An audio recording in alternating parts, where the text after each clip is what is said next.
TBS 시청자 여러분 안녕하십니까? 평소의 땅을 가다 윤석준 목사입니다.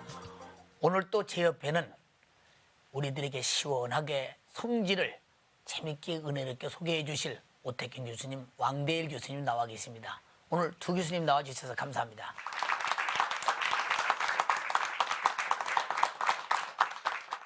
세겜 땅은 수많은 사람들이 세겜에서 한번 살아봤으면 하는 소망을 갖게 한 도시이기도 했습니다. 하란 땅에서 이제 돌아오던 야곱도 자기 터전으로 가서 그곳에서 살아야 함에도 마땅함에도 불구하고 세겜이 얼마나 아름다운지 그 땅에 잠깐 유하게 됐습니다. 그러므로 그곳에서 성경 속에서 나타난 많은 어려움을 겪기도 했습니다. 세겜이 어떤 곳이기에 수많은 사람들의 살고 싶은 소망의 도시였는지, 그리고 그 시대는 어떤 곳이었길래 야곱이라고 하는 그 믿음의 조상도 그곳에 마음을 두었던지 세겜 땅으로 한번 가보시겠습니다. 예루살렘 북쪽 팔레스타인이 주도하는 세겜으로 향했다. 에브라임 산지 북동쪽의 분지 세겜의 뜻이 어깨인 이유는 저주의 산인 에발산과 축복의 산인 그리심산이 양 어깨처럼 서 있기 때문인데,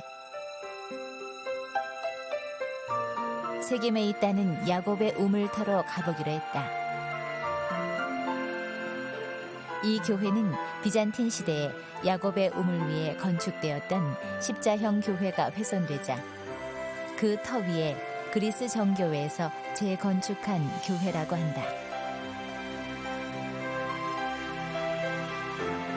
하란을 떠나 고향으로 돌아오던 중 야곱은 가나안의 땅 세겜성에 도착했다. 야곱은 이곳에 장막을 친 후 우물을 받고 하몰의 아들들에게 은 100냥을 주고 이 땅을 샀던 것이다. 그래서 유대인들은 이곳을 조상들의 땅이라 주장하고 있다. 교회 지하에 야곱 우물터로 내려갔는데 우물은 보호문에 막혀 전혀 볼 수 없었다. 그러나 이 안에 깊이 35m나 되는 야곱의 우물이 있다. 그리고 신약시대에 이곳에서 한 사마리아 여인은 예수님을 만나 구원을 받았다. 저는 못 찍게 하죠. 그렇죠. 이거 이빨도 안 들어가는데요. 팔레스타인 정부로부터 이렇게 허가를 받아야 된대요. 그러네. 이스라엘 정부로. 촬영팀은 우물을 직접 보지 못한 아쉬움을 달랠 다른 방도를 찾기로 했다. 목사님, 이 사진은 아까 저희들이 야곱의 우물이죠. 예. 전경. 예. 여기 우물 이렇게 파가지고 들어박이 있고. 네. 야곱이 팠던 이 우물터는 예수님의 사마리아 전도의 거점이 되었다. 그리고 사람들은 이곳을 성서의 땅이라고 부른다. 우리는 지금 화면으로 세겜의 현재를 바라보았습니다. 우리가 화면으로 볼 때 세겜은 그냥 별 수 없는 그런 조그마한 현장으로 보였습니다. 그러나 그곳은 화려했던 것입니다. 오 교수님, 구약시대에 수많은 사람들이 세겜에서 한번 살아봤으면 하는 선호하던 곳이었는데 세겜이 자리하고 있는 그 위치 때문이라고 합니다. 그 위치가 어떤 위치였는지, 어떤 좋은 장소였기에 그랬는지 간단하게 설명해 주시겠어요? 예루살렘에서 북쪽으로 60km 떨어져 있고요. 예. 우리가 방금 그 화면에서 봤듯이 에발산과 그리심산 사이에 위치하고 있는 예. 분지 형태로 된 도시입니다. 세겜의 가장 커다란 어떤 특징 중에 하나는 바로 에발산과 그리심산 사이에 위치하고 있는 어떤 도시다라고 얘기하는 것인데요. 예. 자, 세겜이라는 이름 자체가 양 어깨라고 하는 뜻입니다. 예. 그러니까 한쪽 어깨인 에발, 한쪽 어깨인 그리심산 사이에 위치하고 있는 도시다라고 하면서 이름 자체도 굉장히 그 어떤 도시의 지형을 잘 나타내고 있다고 할 수 있습니다. 그렇군요. 구약 성서에 나타나고 있는 세겜의 가장 큰 어떤 지형적인 특징은요. 예. 이스라엘의 가장 중앙에 위치하고 있는 도시라는 점입니다. 예. 그러니까 구약 성서에서는요. 이스라엘의 가장 북쪽에 있는 도시를 가리켜서 단이라고 얘기하고 있고, 그리고 남쪽에 있는 도시를 브에세바라고 얘기합니다. 그래서 영토를 얘기할 때 우리나라가 백두에서 한라까지 뭐 이런 예. 식으로 단에서부터 부에서바까지 이렇게 영토를 표시합니다. 예. 그런데 이 길이가 대략적으로 직선 거리가 230km 정도 되는데 예. 그 가장 정중앙에 위치하고 있는 도시가 세겜이라는 도시인 것이죠. 정중앙에 위치하고 있으면서 사람들이 모이기가 좋은 분지 형태되어 있었기 때문에 전체 이스라엘의 회의를 할 때 가장 대표적으로 이용됐던 장소가 바로 세겜이라는 장소였던 것입니다. 정중앙의 위치와 더불어서 세겜의 두 번째 특징은 동서남북으로 사통오달, 교통이 굉장히 발전된 도시가 바로 세겜이었던 것입니다. 예. 그러니까 교통의 요지였었으면서 예. 상업이 크게 발전된 도시로서 사람들이 꼭 한번 가서 살고 싶은 도시 중에 하나로서 예. 구약 시절에 각광을 받고 있었던 것이었죠. 예. 자, 그랬는데 바로 이런 것이 특징이기도 하지만 세겜에게는 치명적인 약점이 있습니다. 예. 어떤 약점이 있냐면은 낮은 지역에 위치하고 있기 때문에 방어에 굉장히 용이하지 못했다는 것입니다. 그러니까 적군이 쳐들어와서 에발산이나 그리심산만을 점령하게 된다면 세겜은 아래에서 속수무책으로 당할 수밖에 없었던 그런 치명적인 약점이 있었다는 것이죠. 그래서 이런 약점을 극복하기 위해서 세겜에서 큰 성을 쌓고 될 수 있는 대로 어떤 방비를 잘 하려고 노력을 했었는데 그 성의 흔적들이 오늘날 고고학자들의 발견에 의해서 지금 발굴되고 있는 중입니다. 세겜 땅을 가보니까 바로 그 그린산과 에발산이 그 이렇게 뒤에 딱 버티고 있는데 어깨에 버티고 있는 것처럼 오늘 교수님 말씀 들어보니까 아 그래서 세겜이라고 말했구나 충분히 느껴집니다. 그 왕 교수님 그 세겜은 이스라엘의 역사 속에 그 신앙사 속에 어떤 역할을 하고 있는 곳인지 더 좀 궁금하거든요. 목사님 말씀해 주신 것처럼 이 세겜이 지금 보기에는 보잘것없는 마을이거든요. 예, 하지만 이제 구약 시대의 세겜은 그 하나님의 구속 역사를 일깨워주는 대단히 소중한 장소입니다. 아브라함이 가나안 땅에 처음 왔을 적에 내가 이 땅을 내 자손에게 주리라 그 말씀을 들었던 곳이 바로 세겜입니다. 그러니까 이제 세겜이라고 하는 곳이 하나님의 음성을 들었던 첫 번째 장소로 예. 창세기 12장 7절이 고백하고 있거든요. 이제 그런 세겜인데 그 여호수아 24장에 보게 되면 예. 이제 아브라함 시대 지나고 이제 출애굽 시대 지나고 가나안 정착 시대 아닙니까? 예. 여호수아 24장에 보게 되면 그 요단강을 건너서 가나안 땅을 다 차지한 이스라엘 백성들이 그 가나안 땅 한 중앙에 모여서 언약을 다짐하게 되거든요. 예, 예. 바로 그들이 모였던 곳이 세겜이었습니다. 이 세겜에 모여 있을 적에 하나님께서 이 땅을 우리에게 주셨으니 오늘날 우리는 하나님을 섬기는 가문이 되겠다. 이런 다짐을 세겜에서 맺게 되거든요. 세겜 언약이라고 우리가 말하게 되는데 예. 이렇게 생각한다면 이 땅을 주시라 약속하신 곳이 세겜이었고 세겜에 모였을 적에 이 땅을 주셨음을 감사하며 언약을 다짐했고 예. 그렇다고 본다면 세겜을 통해서 우리는 약속에서부터 성취에까지 언약에서 성취까지라고 하는 이런 큰 패러다임을 읽을 수가 있거든요. 예. 세겜이 지금 눈으로 보기에는 보잘것없지만 예. 세겜을 보는 사람은 누구나 이곳에서 하나님의 역사가 약속에서 성취를 이룬다라고 하는 교훈을 배워야 되리라고 생각합니다. 오 교수님, 하나님의 역사가 이렇게 아주 은혜롭게 진행되는 도시 세겜이 구약 역사에 자주 이렇게 등장하거든요. 그 등장하는 내용이 무엇인지 말씀해 주시겠어요? 하나님께서 본토 친척 아비집을 떠나서 내가 내게 지시할 땅으로 가라라고 아브라함에게 명령하셨을 때 예. 아브라함이 가나안 땅에서 제일 처음 지나갔던 장소가 세겜입니다. 아하. 북쪽에도 많은 도시를 지나갔겠지만 예. 성경에서는요 아마 그 당시에 세겜이 가장 중요하고 커다란 도시였던가 봅니다. 예, 예. 그러니까 제일 먼저 언급했던 도시로서 세겜을 지나갔다라고 할 정도로 세겜이 중요하고 큰 도시였었다는 것을 우리가 알 수 있습니다. 예.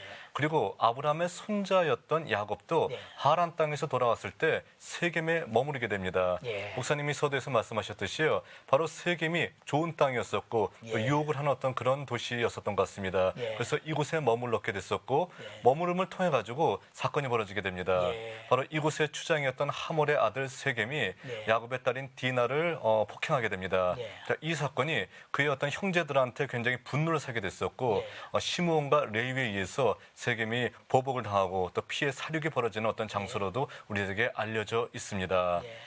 창세기 33장에 의하면은 야곱이 은 100개를 가지고 세겜 근처의 땅을 사가지고 하나님을 위해서 제단을 쌓았다라는 기록이 되어 있습니다. 예. 바로 이런 점 때문에 세겜 역시 유대인들이 자기의 땅이다라고 강하게 주장하고 있는 어떤 도시 중에 하나입니다.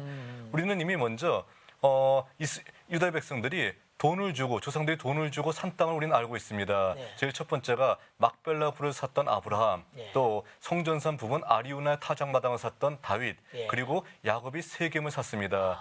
그러니까 유대인들은 다른 어떤 곳은 다 빼앗긴다 할지라도 이곳은 바로 이 세 장소는 우리 조상이 돈 주고 산 장소이기 때문에 우리 땅이고 절대로 빼앗길 수 없다라고 주장하는 것이죠.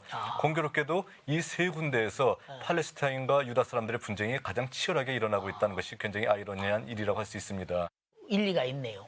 사실 우리가 그 동해에도 독도도 조상 때부터 우리 것인데 일본 사람들이 자기들 것이다 하는 엉뚱한 소리 하는 모습을 바라보면 참 억지가 아닌가. 그것 때문에 우리도 분쟁이 일어나지 않기를 참 바라는 마음 간절합니다. 구약 역사 속에서 상당히 많은 역할을 했고 생생히 살아있는 도시였습니다. 바로 세겜으로 다시 한번 가보시겠습니다. 이스라엘의 땅의 정중앙에 위치한 세겜은 일찍이 상업이 발달했던 대도시였다. 바로 이곳 세겜 시내에 요셉의 무덤이 자리 잡고 있는데 이집트에서 죽기 전 요셉은 고향 땅에 묻어달라고 유언했고 그의 자손들의 땅 세겜에 장사되었다. 그러나 2000년에 촉발된 이스라엘과 팔레스타인의 유혈 충돌 인티파타 당시 요셉의 무덤은 팔레스타인 사람들에 의해 크게 훼손되었다. 그 훼손된 현장으로 직접 가보았다. 원래 그 무덤 위치가 그러니까 요 파괴되기 전에 유대인들은 무덤 위치가 이렇게 있었어요. 여기까지. 요것이 요셉의 무덤이고 요 무덤 요셉의 무덤터 양 끝엔 두 아들 에브라임과 므낫세의 무덤이 있었는데 그 흔적만이 겨우 명맥을 유지하고 있다.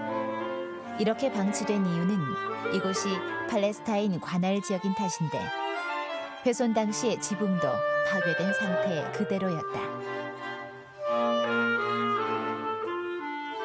세겜 시내에 있다는 또 다른 성서 유물을 찾기로 했는데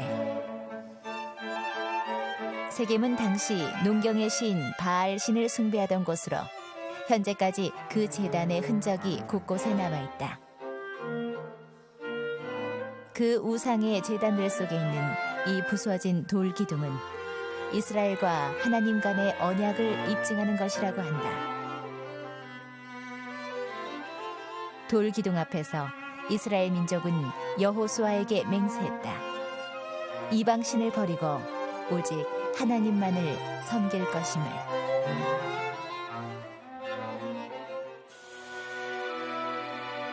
여호수아가 이 모든 말씀을 하나님의 율법 책에 기록하고 큰 돌을 취하여 거기 여호와의 성소 곁에 있는 상수리 나무 아래 세우고 모든 백성에게 이르되 보라 이 돌이 우리에게 증거가 되리니 이는 여호와께서 우리에게 하신 모든 말씀을 이 돌이 들었습니다. 우리는 지금 화면을 통해서 세겜 땅을 보았습니다. 세겜은 아주 옛날 도시가 그저 망가진 폐허된 내던진 그런 도시와 같았습니다. 세겜 땅을 갔을 때 세겜의 도시 한복판에 요셉의 묘지, 그 무덤을 봤습니다. 오기수님께 한번 여쭤보겠습니다. 세겜 땅에 요셉의 묘지가 왜 거기 있었는지 궁금하거든요. 네, 이스라엘 백성들은 세겜이라는 도시를 굉장히 좋아하고 사랑합니다. 예. 자, 가장 커다란 이유가 뭐냐면은 그곳에 자기들이 좋아하는 믿음의 조상인 요셉의 무덤이 있기 때문입니다. 예. 자, 요셉의 무덤이 왜 이곳에 있냐면은 요셉은 우리가 잘 알다시피 이집트에서 죽었습니다. 죽을 때 그는 장사 지내지 않고 유언을 남기는 것이 이곳에 나를 장사하지 말고 나를 나의 고향의 땅에 묻어달라라고 요청을 하게 되는 것이죠. 그래서 창세기 50장에 의하면은 장사 지내지 않고 입간만 하게 되는 것입니다. 그리고 세월이 흘러서 출애굽할 때 이스라엘 백성들이 자기 믿음의 조상의 어떤 말씀을 기억하고 함께 나올 때, 출애굽해서 나올 때 요셉의 관을 함께 들고 출애굽을 하고 40년 동안 광야 생활을 함께 한 다음에 가나안 땅에 들어가서 가나안 정복을 다 마치고 세겜 땅에 요셉을 마침내 장사하게 되는 어떤 이런 일이 벌어지게 됐던 것이죠. 예. 그래서 그날 이후로 세겜 땅에는 요셉의 무덤이 있었던 것입니다. 자, 그런데 이 요셉의 무덤이 분쟁을 자초하게 되는 분쟁의 씨앗이 되었던 것입니다. 2000년 9월 28일 아리엘 샤론이 예루살렘에 있는 성전산 엘 악사 사원에 올라가서 팔레스틴의 분쟁을 촉발하게 됐던 사건을 우리는 이미 말씀드린 바가 있습니다. 바로 그 사건의 연장선에서 계속해서 이스라엘이 팔레스틴에게 강경 어떤 대응책을 피게 되니까 그 사건이 있은 지 열흘 정도 지난 10월 7일에 흥분했던 세겜의 성 사람들이 요셉의 무덤에 들어가서 요셉의 무덤을 불태우고 다 부수고 요셉의 무덤을 훼손했던 사건이 있습니다. 아주 흥분한 사람들의 어떤 모습과 또 요셉의 무덤을 불태우는 이런 모습이 나타나고 있는 것이죠. 이 사건이 전체 이스라엘 사람들을 더욱더 경악하게 만들었습니다. 왜냐하면 자기 믿음의 조상, 또 자기가 존경하는 믿음의 조상의 무덤을 훼손했던 사람들을 용서할 수 없다. 이렇게 됐어요. 온건한 방법으로 치닫는 어떤 사람들이 자기의 입지가 줄어들게 되고요. 팔레스틴을 향해서 최강경책으로서 다시 대응을 함을 통해서 더 많은 사람들이 죽어갔던 어떤 사건이 2000년대에 벌어졌던 것이었습니다. 바로 이 사건을 통해서 다시 한번 세겜이라고 하는 아름다운 도시가 다시 저희들 앞에 저희들이 자유롭게 가볼 수 있도록 두 나라의 어떤 평화스러운 어떤 모습, 평화가 정착되기를 다시 한번 바랄 따름입니다. 요셉의 그 무덤 때문에 두 민족의 갈등이 있다. 충분히 이해가 됩니다. 세겜 땅에는 왕 교수님 요셉의 묘 위에도 성지 순례객들이 반드시 꼭 한번 가봐야 할 그 유물이 있다고 합니다. 그것이 바로 그 부서진 돌기둥인데요. 여호수아서 24장과도 관련이 있다고 하는데 어떤 관련인지 궁금하거든요. 네, 우선 그 여호수아 24장의 말씀 보게 되면 이스라엘 백성이 세겜에 모여서 가나안 땅을 다 정복하고 난 다음 일입니다.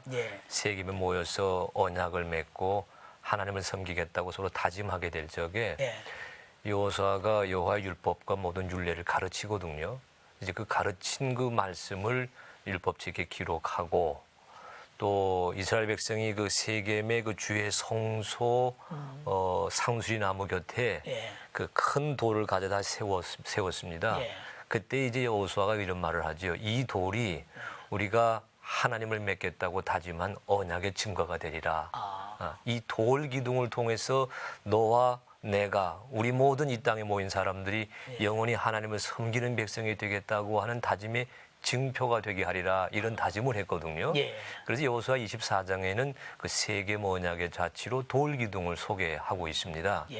요즘 오늘날 학자들 사이에서는 이제 세겜을 성서 시대의 세겜을 텔 발라타라고 말하는 사람도 있거든요. 근데 그 텔 발라타라는 곳을 가게 되면 그 무너진 그 돌 기둥의 자치를 이렇게 보존하고 있는 흔적이 있습니다. 그러면서 이제 그곳의 얘기가 이곳이 여호수아가 세웠던 돌 기둥이다. 그러니까 저희가 세겜 하게 되면 그리심산과 에발산도 기여하게 됐지만 그 사이에 끼어 있는 도성에서 이루어진 언약이라고 하는 언약 다짐을 아마 이스라엘 백성들은 두고두고 마음에 새겨야 되지 않을까 생각되네요. 사실 순례객들이 그런 중요한 역사를 알고 싶을 때는 많은 그 안내자들이 안내를 잘 해줘야 되는데 사실 거의 안 하고 그냥 지나가거든요. 그런 점이 참 많이 안타깝습니다. 오늘 방송을 듣는 여러분은 가시거든 꼭 한번 가보시기 바랍니다. 세겜은 구약 역사에도 중요하지만 신약 역사에도 이렇게 내용이 중요하거든요. 그 내용에 대해서 왕 교수님 그 말씀해 주시겠어요? 그 세겜이 눈에 보기에는 참 그 초라해 보이지만 우리가 성경을 통해서 세겜을 읽을 적엔 굉장히 은혜로운 곳이 또 세겜이에요. 아시는 것처럼 그 옛 수가성에 야곱의 우물이라고 하는 것이 있었는데 바로 그것이 거기에 있습니다.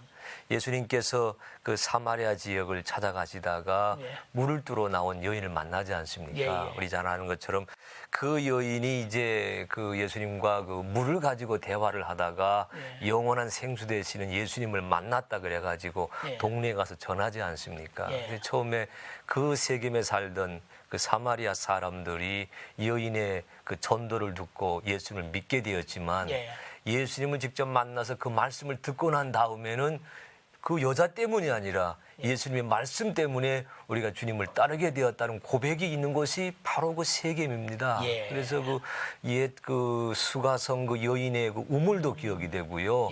한 여인의 전도와 헌신과 고백으로 온 도성 사람들이 주님을 믿게 되었다는 전도의 역사도 확인하게 되고요. 또 저희가 사도행전 8장 말씀 보게 되면 그 빌립이 그곳에 가서 소위 그 전도를 했습니다. 세례를 포대를 주었지요. 그러니까 신약 성경 시대의 복음의 자취가 그 세겜과 그 주변의 사마리아 지방에 굉장히 많이 퍼져 있던 것을 알게 되는 거거든요.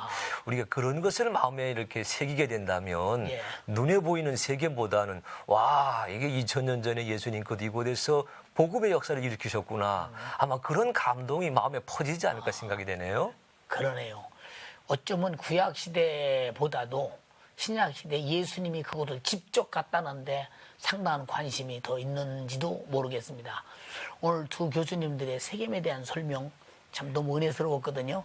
참 많은 것도 배우고 그 세겜에 대한 여러 가지 그 상황이 우리 눈앞에서 현장감 있게 펼쳐진 것 같아서 너무 감사했습니다. 그래도 방청객들은 그래도 좀 아쉬움, 알고 싶은 것이 있지 않겠습니까? 나라도 방청객이라도 들어가면서 이 부분은 좀 내가 좀 알고 싶다 하는 점이 있을 것입니다. 방청객의 질문을 받아보시겠습니다. 오 교수님께 여쭤보겠습니다. 다른 조상들의 무덤은 헤브론 막벨라굴에 있는데 왜 요셉의 무덤은 세겜에 있습니까? 네, 굉장히 좋은 질문입니다. 아브라함, 이삭, 야곱까지 믿음의 조상들과 그의 부인들은 모두가 다 헤브론에 있는 막벨라 굴에 장사가 되었습니다. 그런데 요셉만은 세겜에 장사가 되었죠. 아까 우리가 얘기했듯이 이스라엘 백성들이 출애굽한 다음에 다시 세겜 전체 가나안 땅을 점령하고 세겜에서 요셉을 장사했다라고 하는데 왜 하필이면 세겜인가에 대해서 우리가 의문을 가질 필요가 있습니다. 그 이유는 간단합니다. 모든 지파들이 이미 땅을 분배받았었고요. 헤브론이 있는 막벨라 굴은 유다 지파가 분배를 받아서 유다 지파의 땅이 됐던 것입니다. 그런데 요셉은 장자의 명분을 이어받았기 때문에 두 개의 지파를 분배받았습니다. 그래서 요셉 지파 대신 우리는 에브라임 지파, 므낫세 지파 이렇게 알고 있는 것이죠. 그랬을 때 에브라임 지파의 중심 도시가 세겜이었었는데 요셉은 그의 시신을 에브라임 지파, 자기의 땅 가장 중심 도시인 세겜에 장사 지냈던 것입니다. 자, 그러니까 지파 분배와 상당한 관련이 있다라고 볼 수 있습니다. 왕 교수님께 질문 드리고 싶은데요. 세겜은 구약과 신약의 중요한 역사가 일어났던 곳인데 현재는 교회가 거의 없다고 합니다. 왜 그런가요? 우리가 이제 세겜도 그렇고 세겜에서 옛 사마리아의 성 쇼므론이라 그러는데 거기 이르는 길목을 쭉 찾아가다 보게 되면 교회가 별로 눈에 띄지 않아요. 이제 그 점이 저희들의 마음을 좀 서운하게 하고 또 다른 지역과 이렇게 구별이 되죠. 아마 그랬던 거가 아닐까 생각이 되는데 그 대개 예수님의 그 행적과 관련해서 뭔가 우리가 기념할 만한 곳에는 교회들이 크게 자리 잡고 있거든요. 아마 그런 점에서 세겜은 좀 떨어졌다고 생각했던 모양이죠. 우리 눈에 보이는 그런 흔적의 자체가 보이지는 않습니다. 그러나 이제 거기에도 교회가 있긴 있거든요. 하지만 그 지역의 그 반유대적, 반기독교적인 정서가 다른 그 지역과 달리 교회의 성장을 막았고요. 또 하나는 다른 지역은 이제 관광객들이, 순례객들이 그래도 많이 갈 수가 있었어요. 그래서 그들을 위한 예배 초소가 있었는데 오늘날 세겜은 잘 가지 못하는 그런 마을 중에 하나가 되어 있거든요. 그러다 보니까 교회의 자치가 점점 쇠락해져 보이는 그런 자취를 남기고 있네요. 두 교수님의 세겜에 대한 설명 충분히 시청자들이 이해하고 세겜 땅이 그런 땅이었구나 하면서 성경을 읽으면서 많이 열려질 줄로 믿어 의심치 않습니다. 두 분 오늘 나오셔서 좋은 말씀 감사합니다.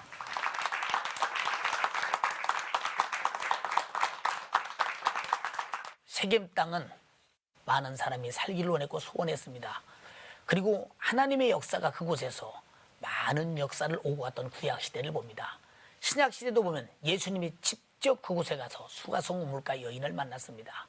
그에게 예수 자신이 메시아임을 알려줬을 때 그는 즉시 물동이를 내던지고 가서 내가 메시아를 만났다. 역시 그들도 메시아를 기다렸던 모양입니다. 수많은 사람들이 와서 메시아를 만나고 예수를 알고 믿었습니다.